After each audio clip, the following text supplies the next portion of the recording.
예, 안녕하세요. 예, 자, 헌법 오늘부터 2개월 과정으로 수업합니다. 뭐 보통 이제 헌법이 과목이 되어 있는 건 뭐 여러 직렬도 있긴 하지만 가장 이제 기본적인 것은 국가직 7급 시험, 7급이죠. 근데 아무래도 이제 지방에서는 이게 7급 반을 꾸준히 운영하는 게 조금 힘들다. 그래서 뭐 띄엄띄엄 하기는 한데 뭐 지속적으로 계속 강의가 개설되는 경우가 그렇게 많지 않았기 때문에 그래서 조금 이제 여러분들이 근데 상당히 7급이라고 해서 지방이라서 7급을 준비하지 않는 학생들이 없는 건 아닐 텐데 그래서 이제 항상 고민하다가 이제 학원에서 이제 올해 이번 7월 달부터 7급반이 개설이 되죠. 그래서 개설되면서 뭐 이제 7급반은 기존에 했던 9급반에서 헌법이나 헌법하고 그다음에 경제학이 들어가죠. 뭐 지방직 같은 경우는 지방행정학이 들어가긴 하지만은 그리고 이제 행정법 같으면은 총론은 공통되지만 이제 강론 과목이 추가돼서 들어가는 뭐 그런 식으로 이제 수업이 운영이 되는데 어떻게 이제 시간이 그렇게 짜여져 가지고 제가 이제 헌법을 맡아서 강의를 하게 됐습니다. 근데 이제 아직 이제 제가 교재를 제 명의로 낸 교재가 아직 없기 때문에 그래서 어떤 교재를 선택할까 이제 여러 가지로 고민하다가 그래도 아직 헌법계에서는 그래도 가장 많이 정평나 있는 게 뭐 황남기 선생님 책하고 그다음에 최한태 선생님 책하고 이렇게 이제 두 가지가 가장 이제 보편적으로 많이 보는 교재다.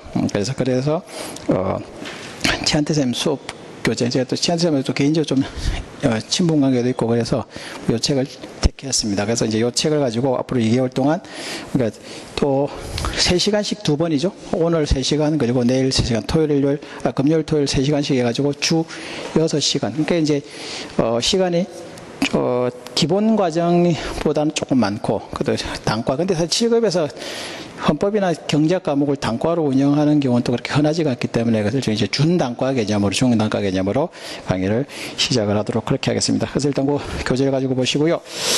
자, 그리고 이 교재가 지금 2016년 판인데 이게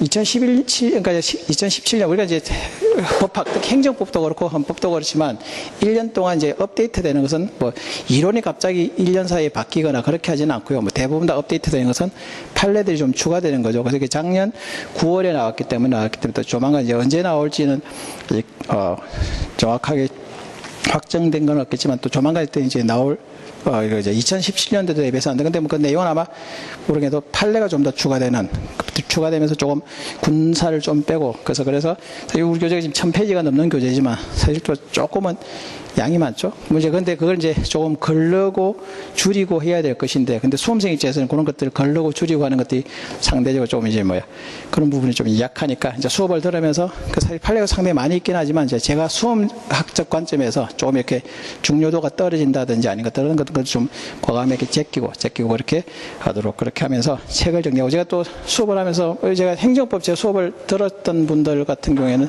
제가 교재를 만드는 작업을 상당히 강조를 하거든요. 그러니까 밑줄 치는 작업 그리고 뭐 이런 걸 좀 이제 도식화 시켜가지고 아래 위에 옆에 여백에다가 그리는 것이 또 제가 이제 행정법에서 트리노트라고 해가지고 제 수업에서 트리노트라고 해가지고 이걸 이제 전체적인 윤곽을 그리는 작업들을 상당히 많이 합니다. 그래서 뭔가 좀 입체적으로 비주얼화 시켜가지고 여러분들이 행정법의 전체적인 흐름을 일목요연하게 볼 수 있도록 그런 작업을 해드릴 거니까 그래서 이제 밑줄 치는 작업 이런 것들을 형광펜 색별로 좀 알록달록하게 매겨가면서 그래서 교재를 만들면서 좀 정리할 거 정리하고 또 이제 오늘 지금 제가 마산서 오늘 오전에 헌법 수업을 하고 그대로 또 지금 2시까지 수업을 하고 이제 넘어온다고 조금 시간이 소요했는데 자료가 하나 올라올 겁니다. 자료가 첫 시간에 하는 자료고 자료를 보면서 여러분들한테 나눠드릴 건 나눠드리고 또 제가 칠판에서 필기할 것도 있죠. 필기할 것은 필기해가면서 정리를 하고 그래서 그렇게 함으로써 이제 여러분들이 수업을 조금 더 그러니까 수업을 듣고 나서 뭔가 좀 이렇게 하는 거야. 정리가 되는 느낌. 그리고 그게 요약이 되고 어떻게 봤으면 좋겠다. 물론 이제 결국은 판례들 하나하나 개별적인 사안들 그리고 특히 숫자 같은 거는 방법이 없습니다. 특히 이제 법령에 나오는 숫자, 날짜, 인원, 뭐 임기 이런 것들은 방법 없이 짤 없이 외워야 되는 거죠. 외워야 되는 건데 다음에 제가 외울 때 뭐 아시도록 조금 이제 또 역시 뭔가 주문자를 잡는다든지 특징적인 걸 좀 감안을 해서 그렇게 해드릴 테니까 어쨌든 여러분들 수업 듣고 나서 2달 동안 듣고 나서 제가 그냥 괜히 들었다 뭐 그런 생각 다 기본적으로 수업 들으면 그런 효과가 있어야 되긴 하겠지만 특히 이제 그런 부분에 좀 정리가 되고 있다. 그러니까 어떻게 정리를 해서 보면 좋겠다라고 하는 거죠. 그런 것들을 마무리할 수 있도록 제가 여러분한테 수업을 진행시켜 드릴 테니까 그 점을 고려해서 보시면 되겠다. 예, 이건데. 자, 해봅시까요.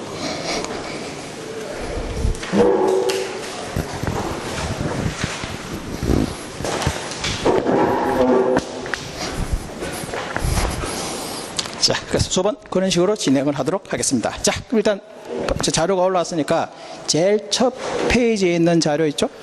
헌법. 이렇게 됐습니다. 제가 이제 행정법에도 행정법 교재에서 제가 행정법을 이제 주로 많이 강의를 했었기 때문에 행정법 제 교재에서 일람표다 해가지고 행정법을 전체적으로 거시적으로 꼭 이렇게 한번 윤곽을 그려보는 작업들을 하는데 그걸 이제 제가 헌법을 맡아서 강의를 하게 되면서 이것도 뭔가 좀 했다. 아까 요 트리노트 요게 이제 제가 도표로 정리해서 일목요연하게 눈으로 비주얼을 시켜서 보여주는데 나름대로 이제 자칭 탁월한 실력을 가지고 있다고 판단을 해서 헌법도 이제 강의를 하면서 이것도 그런 방식으로 한번 보여주면 좋지 않을까. 그래서 제가 이제 강의를 할 때 제게 강의 안으로 만든 겁니다. 안으로 만든 건데 제가 그러면 여러분들 필기를 하시면서 하는 것도 뭐 공부하는 하나의 방법이긴 하지만 그냥 제 안을 여러분한테 바로 드리면 그럼 여러분들 뭐 하는 겁니까? 필기라는 게 그렇죠. 필기를 하면서 내용을 이해하고 암기하고 그런 효과가 있긴 하지만 필기를 할 때 너무 필기 위에 매몰되다 버리면 이해는 뒷전이고 그냥 팔뚝이 공부하죠. 그리고 노트는 열심히 채워져 나가니까 내가 뭔가 공부를 하고 있다는 느낌이 드는데 예, 결국 이제 머리가 상대적으로 그러니까 나쁜 공부 방법은 아닌데 필기 위주로 강의하고 수업 듣는 게 나쁜 공부 방법은 아닌데 그런데 그렇게 효율성이 상대적으로 좀 떨어진다 그렇게 생각을 하거든요. 그래서 제가 이제 트리노트를 그리면서 보는 자료들은 이제 책 내용이 사실 전체적으로는 상당히 무난히 또 꽤 정평나 있는 수험가에서 정평나 있는 어떻게 보면 헌법계에는 좀 베스트셀러죠. 그렇게 되기 때문에 꾸준히 나가고 있지만 또 제가 직접 저자가 아니고 또 제3자 입장에서 또 학원에서 강의하는 입장에서 이런 건 이렇게 좀 정리를 했으면 좋겠다. 이런 것들은 좀 더 가지런하게 정리하면 좋지 않겠느냐. 아마 그런 차원에서 이제 수업 자료를 만들었어요. 그 만든 건 여러분한테 바로 나눠드릴 겁니다. 여러분들 뭐 괜히 필기하면서 고생하는 시간에 바로 거기 필기되는 걸 보고 밑줄 치고 동그라미 치고 그리고 책이나 있는 데서 판례를 확인하고 결론을 정리하고 뭐 그런 식으로 이제 수업을 진행하거든요. 그래서 일람표를 한번 만들어 봤죠. 그러면 헌법은 헌자의 법자죠. 법 중의 법입니다. 법 중에 제일 높은 법이다. 뭐 이런 걸 우리가 잘 알고 있죠. 그래서 헌법은 최고의 법이죠. 그리고 국가의 기본법이죠. 그런데 이건 뭐 당연한 이야기들인데 수어학적으로는 공법으로 분류가 되죠. 사법이 아니라 공법. 사법은 개인과 개인 사이의 사적인 영역의 법률 관계에서 적용되는 법. 사법이죠. 민법과 상법이 대표적이고 사실 민법이 법학 중에서는 가장 기본 법학이죠. 그래서 민법의 개념을 다른 법학에서 많이 차용해가고 하는 것인데 그에 반면 공법은 개인과 개인이 아니라 개인과 국가죠. 개인과 국가가 공적인 영역에서 법률 관계를 맺게 되는데 그는 공적인 법률 관계를 규율하는 법을 통칭해서 공법이죠. 헌법이 대표적인 공법이고요. 행정법, 형법 이런 것들이 공법의 범죄, 각종 소송법 이런 것들이 공법의 범죄에 들어가죠.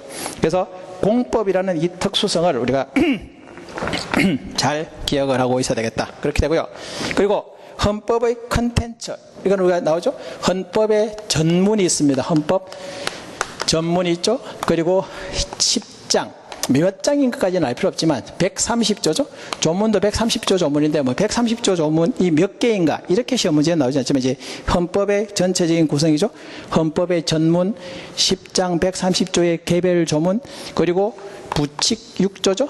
부칙 6조가 있는데 이 부칙은 수험에는 나올 게 거의 없습니다. 이제 부칙의 1, 2, 3조가 언제부터 현행헌법은 1988년 2월 25일부터 효력이 발생한다. 뭐 최초의 국회의원은 언제 선거하고 최종의 대통령을 언제 선출한다. 뭐 이런 것들만 나와 있기 때문에 그런 것들만 나와 있기 때문에 뭐 문제가 될 건 아니고 다만 이제 5조 부칙 5조에 보시면은 그 헌법의 최고 규범성을 명시적으로 밝힌 건 아니지만 간접적으로 밝히고 있다. 그런 때 한 번 인용될 뿐이기 때문에 그래서 부칙을 시험 문제에 별도로 부칙 내용을 물어보거나 그런 경우는 거의 없습니다. 그냥 참고 삼아서 보는 거죠. 그래서 헌법 전문 그리고 130조 조항 그리고 부칙 6개 조항으로 헌법이 현재 구성이 되어 있죠. 근데 이건 이제 수어막적으로 분류를 해보면 헌법의 총론이라고 하죠. 총론. 이제 총론은 헌법의 기초 개념들이죠. 그래서 대한민국은 민주공화국이다부터 시작하고 대한민국의 주권은 국민이 있고 이런 내용들. 그리고 총론 파트에서는 헌법에 있는 가장 기본적인 원리 그리고 기본적인 제도 이런 것들을 총칙 파트에서 살펴보는 거죠. 근데 총칙 파트가 사실은 조금 어렵습니다. 좀 추상적인 이야기들이 많이 등장을 하고 있고 그렇기 때문에 총칙 파트는 좀 어렵지만 그래서 헌법 좀 그리고 수업은 제가 우리가 지금 오늘 처음 시작하신다고 몇 페이지입니까? 요 2페이지 펴놓고 있는 분들이 있는데 두 권 조금 무겁기는 하지만 사물함이 있으니까 좀 무겁긴 하지만 늘 수업 시간에 두 권을 다 가져오십시오. 서로 앞뒤로 연계되어 있는 것은 그때 바로바로 찾아볼 거거든요. 그리고 별책 부록으로 법령 나가 있죠.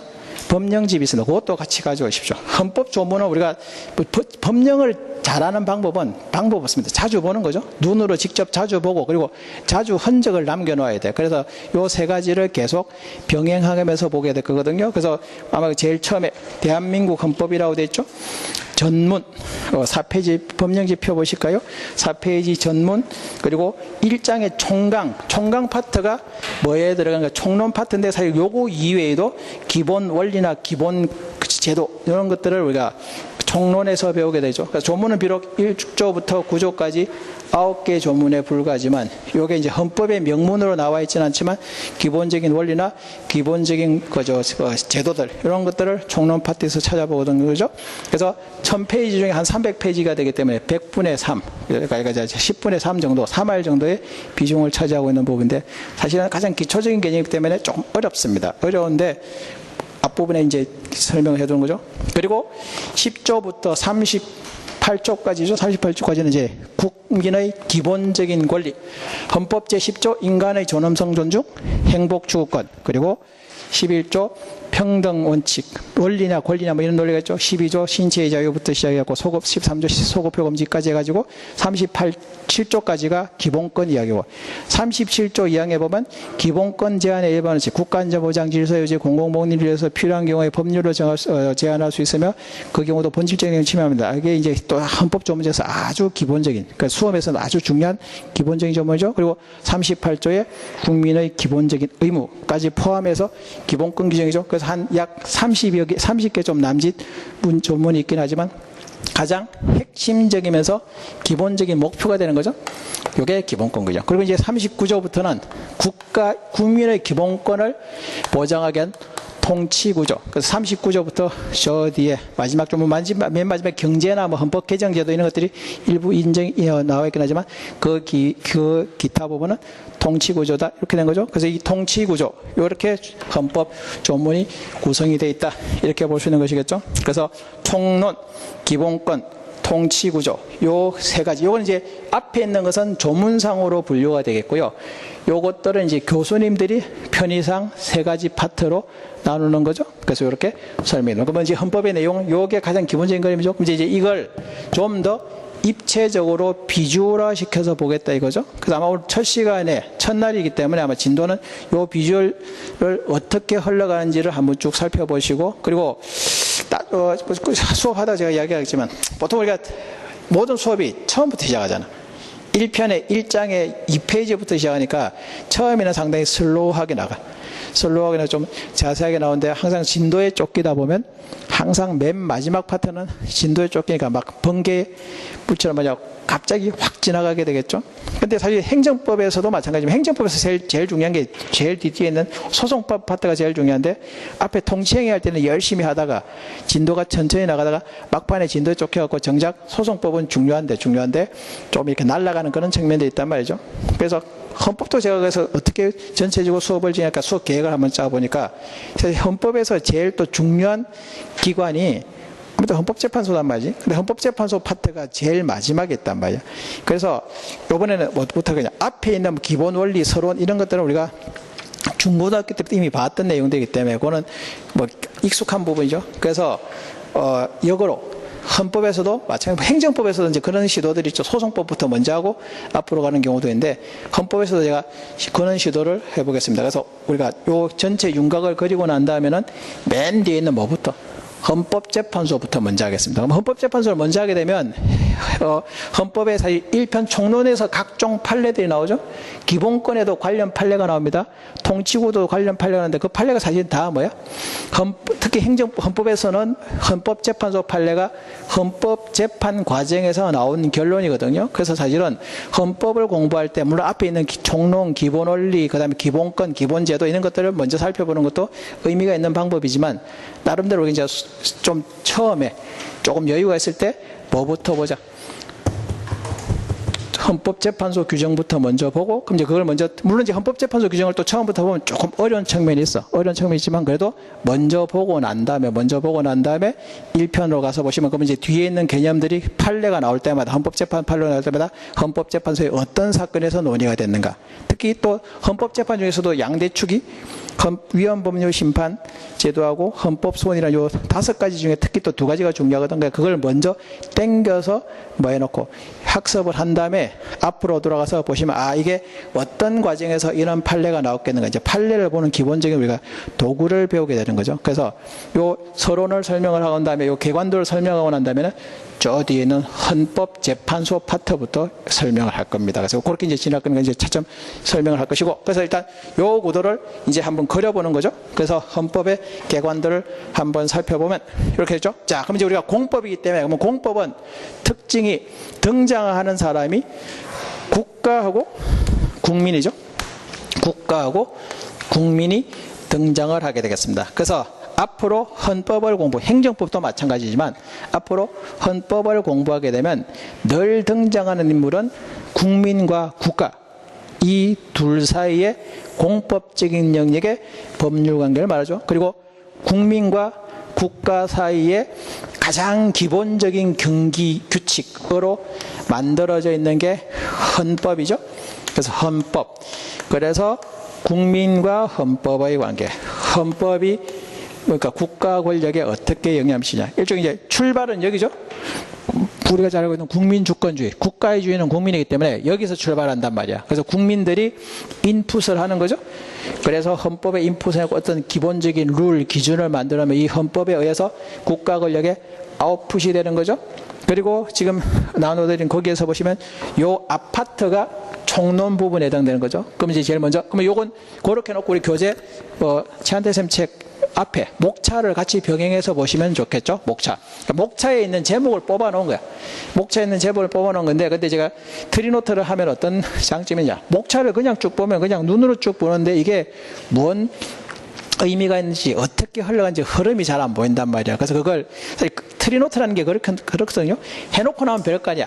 뭐 이건 별거 아닌데 뭐 그렇게 자랑질이냐 이렇게 하는데, 그냥 항상 그러잖아. 해놓고 난 다음에 그럼 이제 그러고 나서 헌법 목차를 보면 헌법이 전체적으로 요런 시스템에서 움직이는구나. 구성을 우리가 살펴볼 수 있죠. 그러면 맵을 머릿속에 먼저 잘 그려놓으면 중간중간에 나올 때마다 우리가 날 헤맨단 말이야.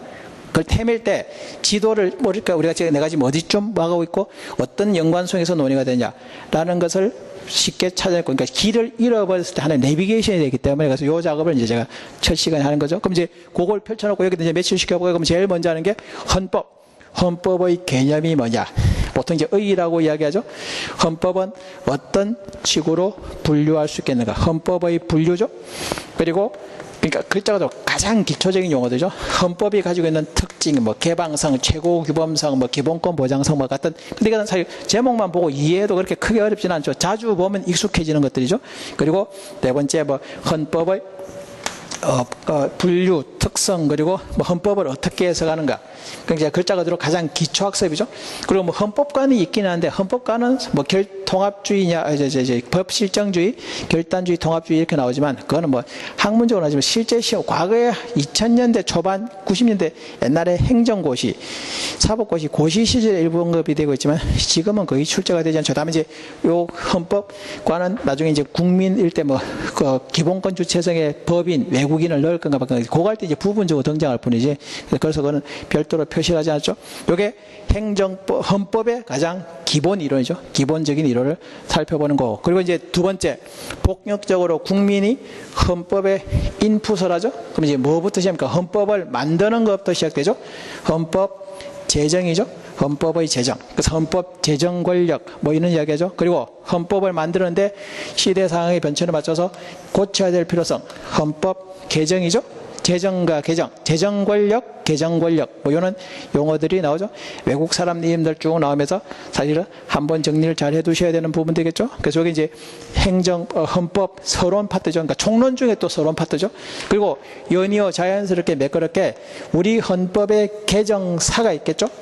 우리 헌법은 재헌헌법 1948년 7월 17일 날 재헌헌법이 공포된 이래로 지금까지 총 9차례 개정했었죠. 그래서 우리가 몇 차 개정 이렇게 접근하는 경우가 일단 기본이지만 그게 또 마침 제1공화국, 요즘 뭐 1공화국, 2공화국 이런 교수들 사이에서도 의견이 분분하기 때문에 잘 분류는 안 하지만 이해의 편의를 위해서 10부터 60까지 총 6번의 공화국이 있었고 총 9차례 헌법 개정이 있었죠. 그 개정사를 살펴보는데 이거는 사실은 외워야 됩니다. 외워야 되는 부분인데 이제 그걸 개정사로 먼저 설명을 하고 그 다음에 이제 헌법을 재정 개정하고 어떻게 보장할 것인가. 헌법이 규범력을 유지할 수 있도록 어떻게 보장할 것인가. 뭐 평상시 보장하는 방법, 비상시 보장하는 방법, 사전적 보장 방법, 사후적 구제 방법 이렇게 하는데 요건 책에 따라서는 여기서 뭐 헌법의 보장 파트에서 저항권이라든지 국가긴급권, 대통령의 국가긴급권 여기서 자세하게 설명한 책도 있지만 우리 책은 저 뒤에 나중에 국가에 가서 통치구조에 가서 대통령의 권한 파트에서 자세하게 다루기 때문에 그래서 이거는 그냥 간단하게 언급만 하는 거죠. 여기 이제 이렇게 인풋이 되는 거죠. 그래서 인풋이 되는 것이고 그리고 그 다음 국가의 구성 요소는 3요소 이것도 우리가 사회책에서도 배우는 거죠. 국가, 영토, 주권이죠. 그래서 국민, 영토, 주권이죠. 그래서 첫 번째 국민. 그럼 국민인데 과연 국민. 그러면 여기서 말하는 국민은 어떤 의미가 있느냐. 국민이 되는 요건. 국적법이라는 법이 개별적으로 등장하죠. 그래서 부속법령이라고 상당히 또 자주 출제가 되는 영역 중에 하나죠. 그 다음에 영토죠. 영토조항은 나오는 포인트가 딱 정해져 있습니다. 헌법 제3조 영토조항과 헌법 제4조 평화통일조항 사이의 상호 연관성이 어떻게 되는가. 그리고 주권이죠. 근데 주권은 여기서는 주권만 이야기하지 나중에 주권은 군데군데에서 등장을 하죠. 그래서 그때 저 자세하게 살펴보게 될 것이다. 이제 이게 이제 우리가 2편의 1장, 2장, 3장까지가 되겠죠. 그리고 이제 4장 헌법의 전문은 참고해서 보시고 그리고 먼저 원리부터 이야기하죠. 그럼 칠판을 보실까요? 그럼 원리는 국민이 이기에 헌법을 제정하고 개정할 때 가장 기본적인 원리가 되겠죠. 인풋이죠. 국민이 국가의 주인이다.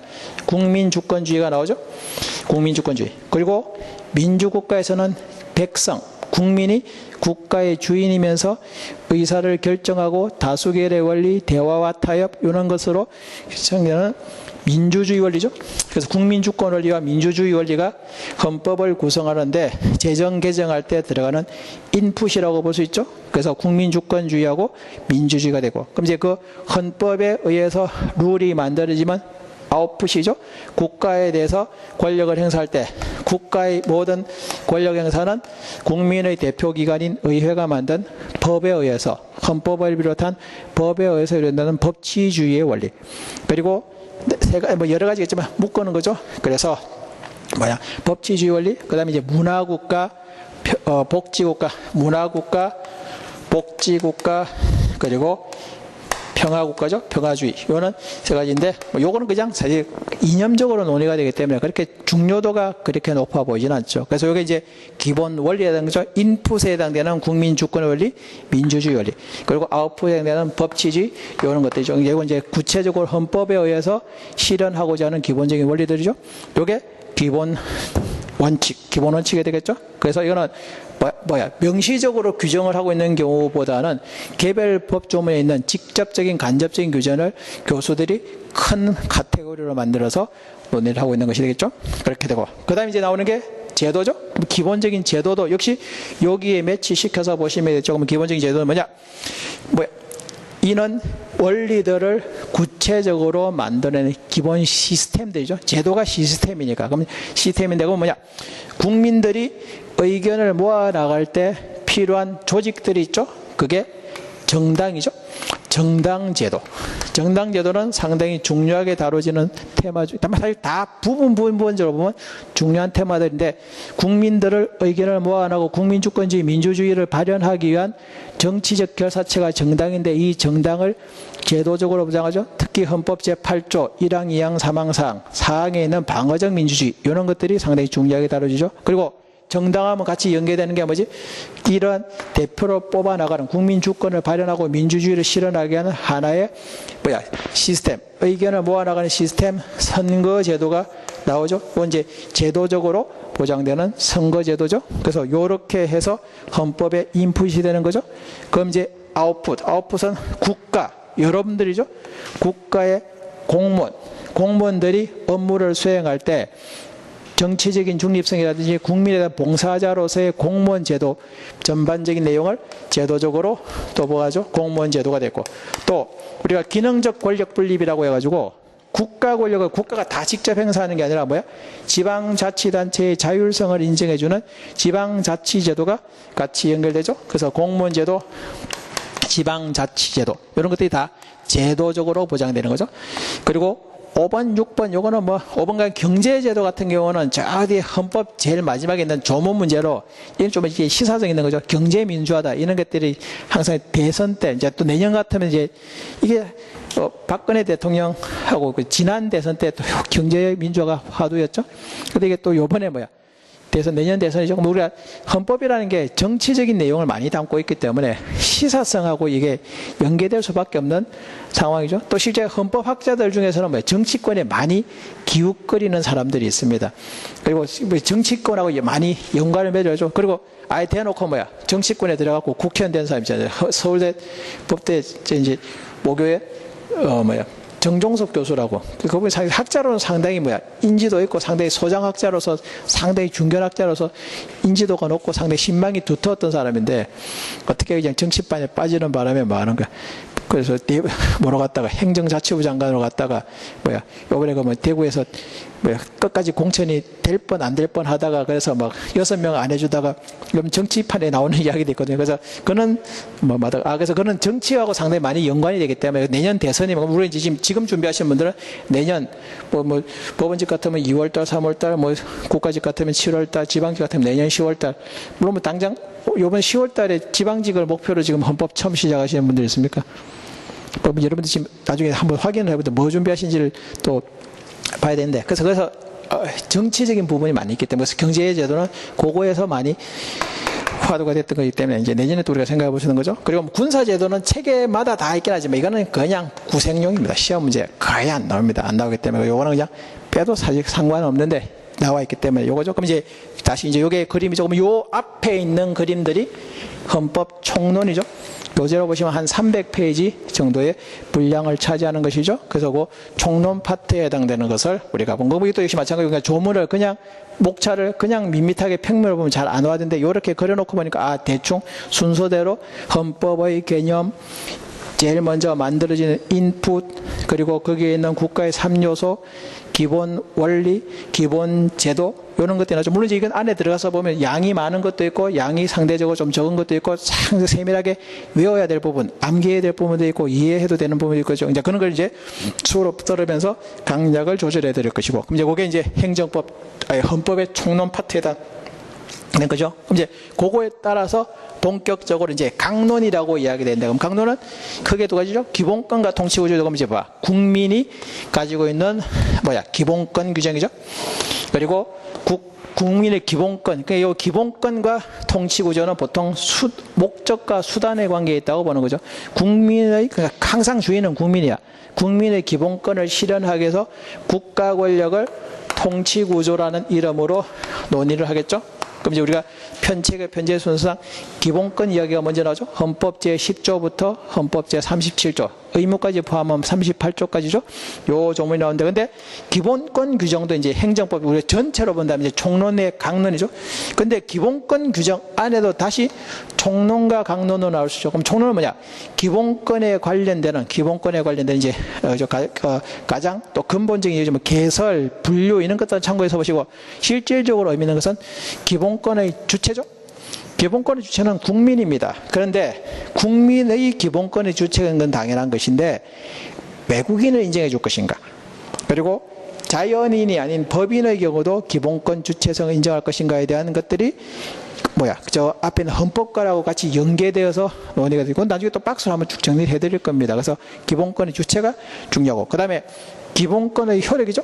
기본권의 효력은 기본권은 기본적으로 국민이 국가에 대해서 가지는 대국가적 효력이라고 이야기합니다. 그죠? 주관적 공권이기 때문에 개인이 가지는 국가를 향해서 가지는 공법적인 권리, 주관적 공권성을 가지고 있는데, 과연 이 기본권이 국민들 사이에서도 기본권이 효력을 가질 수 있겠는가? 그래서 기본권의 대사인적 효력이라고 해가지고 상당히 또 교수들이 좋아하는 테마죠. 독일의 이론, 간접조경설, 미국의 이론, 국가의제 이론 등과 같은 그런 외국 이야기들이 나옵니다. 그러니까 우리나라보다는 외국 이야기들이 나오는 거죠. 그래서 기본권의 대사인적 효력, 그런 테마들이 다 있으니까 일단 지금은 제목만 보는 거죠. 그렇게 되고, 그 다음에 헌법에서 또 제일 기본권 규정 중에서 가장 핵심적이고 중요한 것인 기본권 제한의 일반어리죠. 헌법 제37조 2항이죠.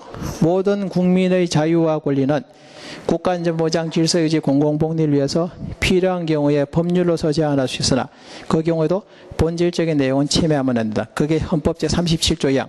기본권 제한의 가장 일반적인 유보장이죠. 그래서 그거는 법률 유보장, 일반적 법률 유보장인 기본권 제한 원리. 그리고 그는 기본권이 제한하는 그런 룰을 지켜야 되는데 룰을 지키지 못하고 기본권이 침해됐을 때 어떻게 구제할 것인가.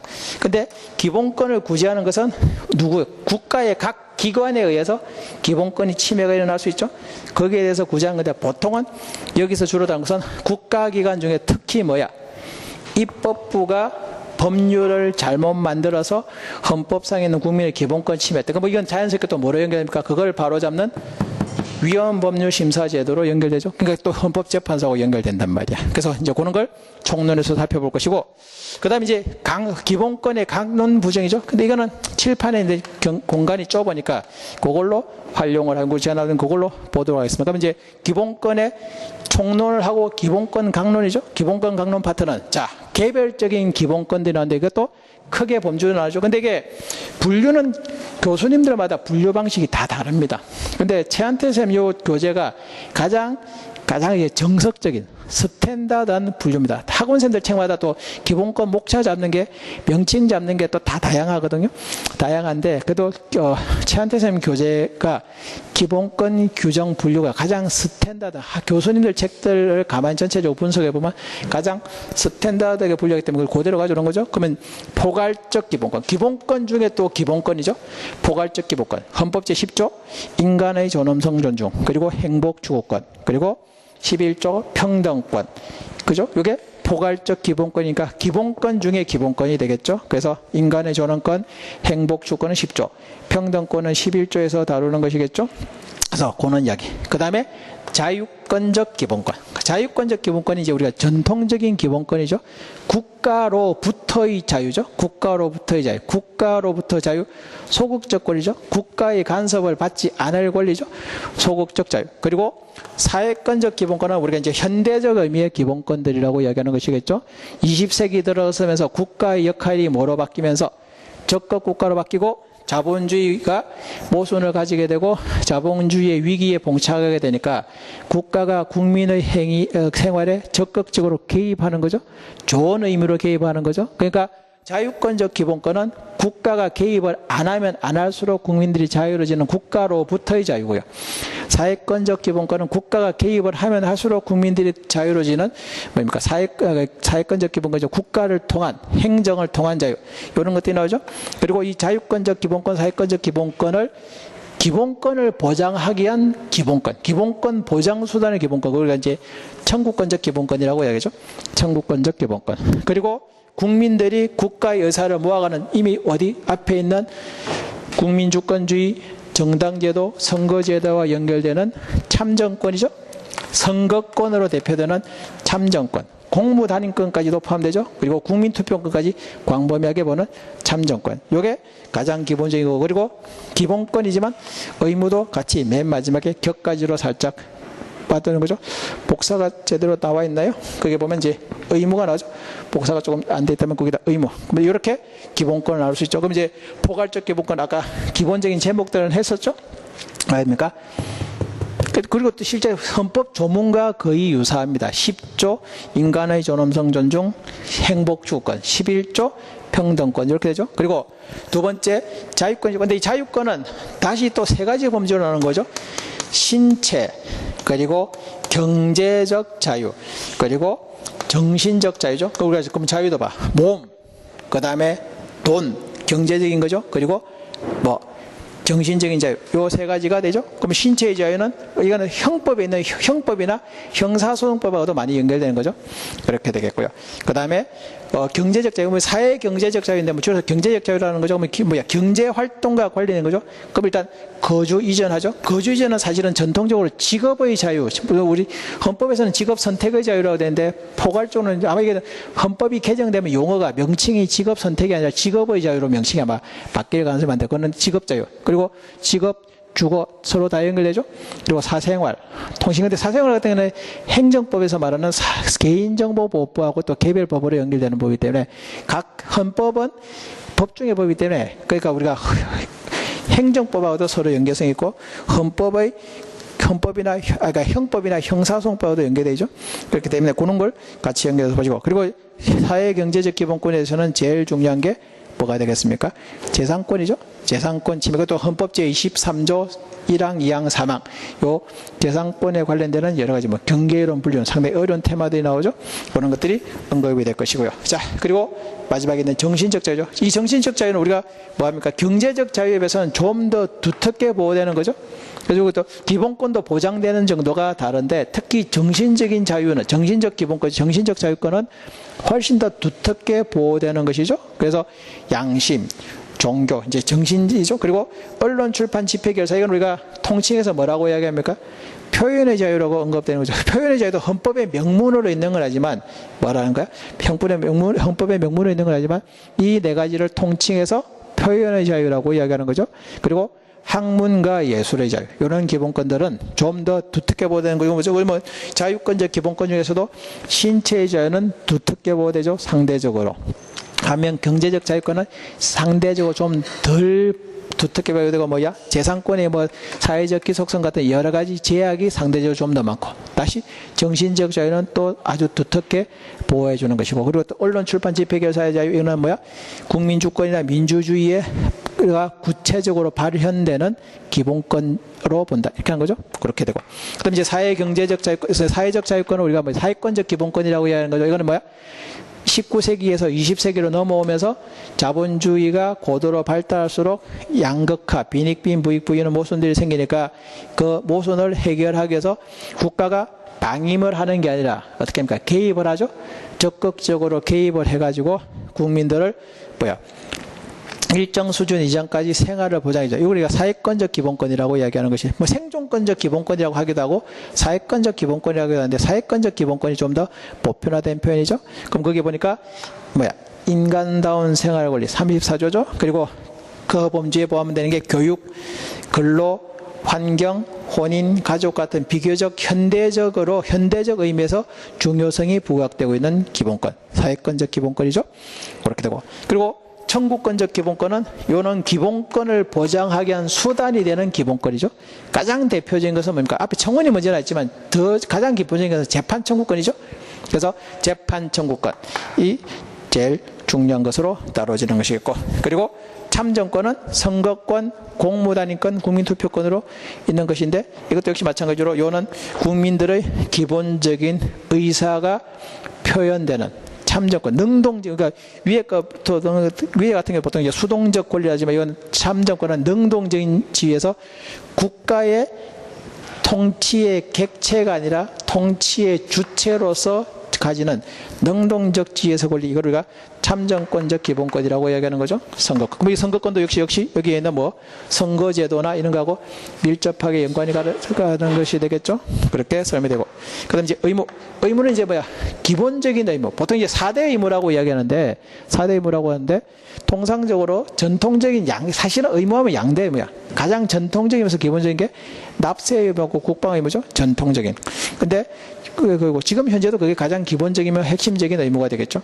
근데 이제 그게 몇 가지 추가되느냐? 현대적 의미에서 교육은 사실 교육과 근로는 뭐이면서도 권리이면서도 의무로 설명이 되는 것이 되겠죠. 그래서 근데 보통 이거는 그렇게 의무로서는 크게 중요하게 부각되는 건 아니죠. 그리고 의무 부분이 시험 문제 비중이 그렇게 높게 차지하는 건 아니기 때문에 가볍게 보시면 되죠. 그래서 여기 이제 기본권의 전체적인 그림들이죠. 그러니까 제목만 쭉 한번 보는 거야. 그럼 대충 기본권이 이렇게 분류되고 있고, 그럼 이제 나올 때마다 한 번씩 봐두는 거죠.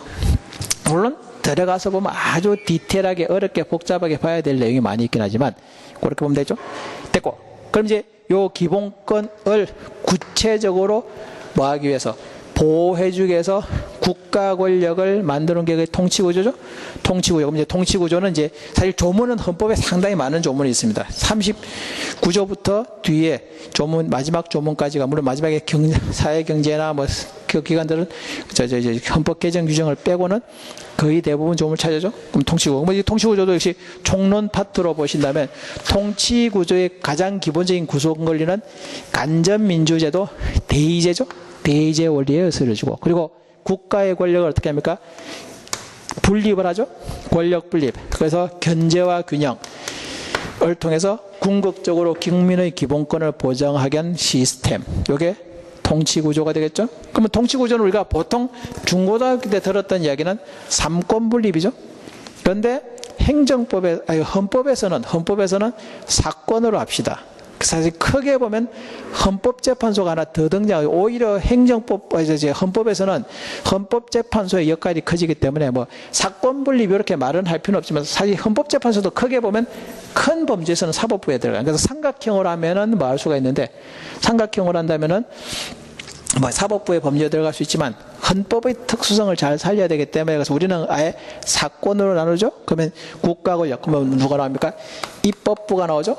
입법부가 나오고 행정부가 나오고, 입법부가 나오고 행정부가 나오고 사법부가 나오죠. 입법부, 행정부, 사법부, 그리고 헌법재판소, 이렇게 등장을 하고요. 4명이 등장합니다. 통치구조에서 4명이 등장하고, 얘들이 서로 이렇게 치고받고 싸우면서 견제와 균형의 원리가 되겠죠. 얘가 권한을 행사할 때 남용하면 행정부, 사법부, 헌법재판소가 견제하고, 행정부가 권력을 행사할 때 남용하게 되면 나머지 기관들이 뭐 하게 되고 견제하게 되고, 그래서 그런 권력 남용을 막기 위해서 권력을 불려가지고 이 모든 제도들이 기본적으로 뭐야? 국가의 국민의 기본권을 보장하기 위한 수단적 개념이고, 근데 소소하게 좀 외워야 될 게 많죠. 그러나 우리는 헌법을 하고 있는 상황이기 때문에 헌법에서는 뭐가 중요하다? 헌법재판소의 역할이 크기 때문에, 그래서 교재 편제상으로 뭐 헌법 조문상으로도 상당히 제일 뒤쪽에 밀려져 있지만 우리는 요거부터 하겠다는 거죠. 그래서 이제 요게 헌법재판소 이야기죠. 그럼 이제 헌법재판소부터 먼저 하고 나면 제일 뒷부분에 있지만, 통치구조 파트에서도 제일 뒷부분에 치우쳐 있지만, 요거부터 하면, 그럼 이 헌법재판소를 하게 되면 우리가 지금 봤던 요 시스템들이죠. 요런 것들을 좀 더 입체적으로 연결해서 볼 수 있죠. 당장 헌법재판소의 권한. 그러면 이제 헌법재판소의 권한은, 이건 이제 요것만 설명하고 좀 쉬었다가 하도록 하겠습니다. 헌법재판소의 권한을 이제 5가지죠. 헌법에서 보면 헌법재판소 권한 5가지인데 두 문자로 합시다. 두 문자로. 이제 앞으로 입에 계속 익어야 되기 때문에. 그래서 위탄, 정쟁소, 이렇게 5가지. 위탄, 정쟁소. 이게 헌법 조문을 직접 한번 보실까요? 헌법 조문을 보시면 헌법 제111조 보실까요? 헌법 제111조 18페이지입니다. 법령집 18페이지입니다.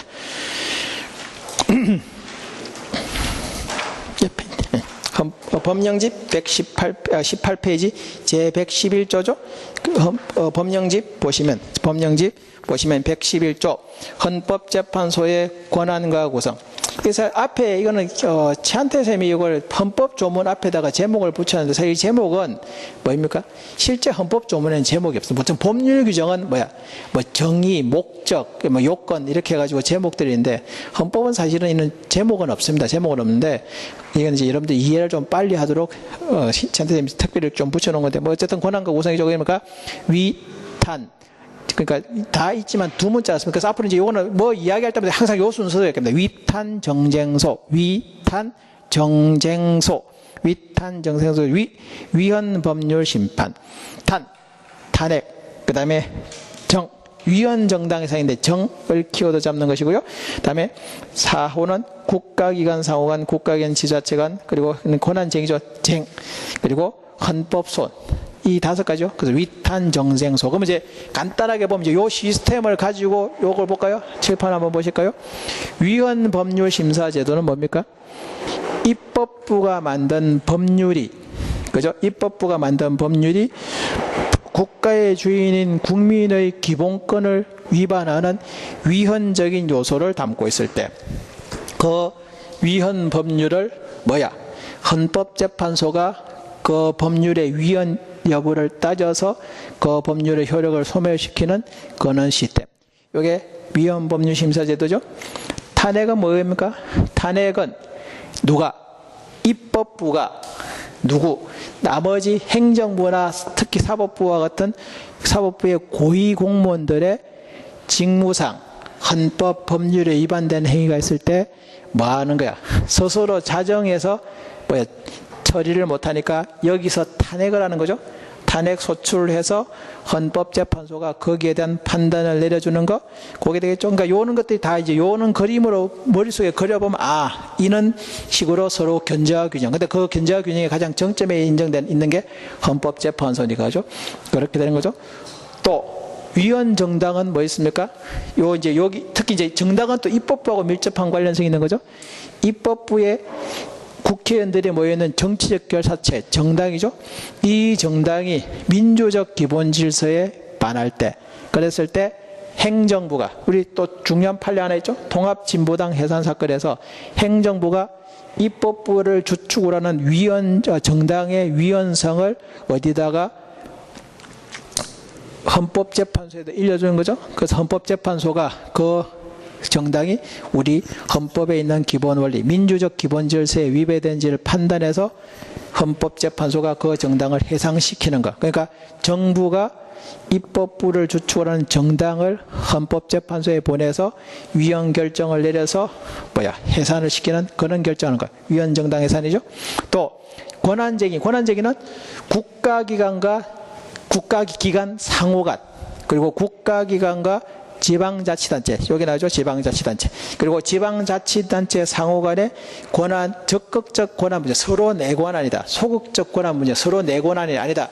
라는 것에 대해서 헌법재판소가 권한쟁의 심판해 주는 거죠. 그리고 헌법소원은 입법부, 행정부, 사법부, 그리고 헌법재판소의 권한까지 포함되는데, 이러한 국가의 공권력 행사, 불행사로 인해서 국민의 기본권이 침해됐다고 했을 때 국민이 직접 헌법재판소에 가서 그 공권력의 행사 불행사에 대해서 위헌 여부를 판단을 내려주세요라고 하는 제도적 수단들이죠. 헌법소원. 근데 이 헌법소원이 아주 중요한 이유가 헌법재판소에서 우리가 헌법에서 행정법도 그러하지만 헌법도 판례가 아주 중요하거든요. 근데 현재 판례의 거의 70~80% 이상은 뭐한 거야? 헌법소원 사건이에요. 그렇기 때문에 제일 중요한 시스템인데 제일 뒤에 있다 보니까 아무래도 우리가 좀 소홀히 하는 경향이 있죠. 그래서 이제 제가 뒤에서부터 해야 되겠다고 생각을 한 이유가 요런 것만 봐도 헌법을 전체적으로 딱 보는 윤곽들이 생기기 때문에, 그래서 제일 앞에 저기서부터 하면 진도는 일부 잘 나갈지 모르겠지만 몇 페이지가 더 나갈지 모르겠지만 여러분들 끝까지 가고 나서도 내가 어떻게 헤매는지 어디를 어떻게 봤는지가 머릿속에 안 남거든. 그러니까 모든 학습의 기본은 뭐겠습니까? 보통 학원생들이 이해가 중심이냐 암기가 중심이냐 뭐 이렇게 얘기하는데, 저는 생각할 때 모든 학습의 기본은 이해도 아니고 암기도 아니야. 모든 학습의 기본은 떠올라야 돼. 뭐 생각이 나야 될 거 아니야. 생각이 나야 이해도 하고 암기도 하고 그걸 마지막에 정리도 하고 그렇게 하죠. 그러면 떠올릴 때 가장 좋은 방법이 지금 이렇게 하는 트리노트 방식이죠. 트리노트 방식이기 때문에 그래서 이 작업이 이제 제가 제일 이게 이제 요거 가지고 계속 활용을 할 겁니다. 계속 활용할 것이고 그리고 이제 다운로딩 자료 보시면 그 뒷페이지 보시면 제가 비록 그냥 뼈대, 앙상한 뼈대만 있는 것처럼 보이지만 이것도 역시 그걸 제목을 좀 더 뭡니까? 트리노트로 만들었죠. 그럼 이제 그래서 두 번째 되는 게 그거 있잖아. 헌법 총론 해갖고 일반 이론 나오죠?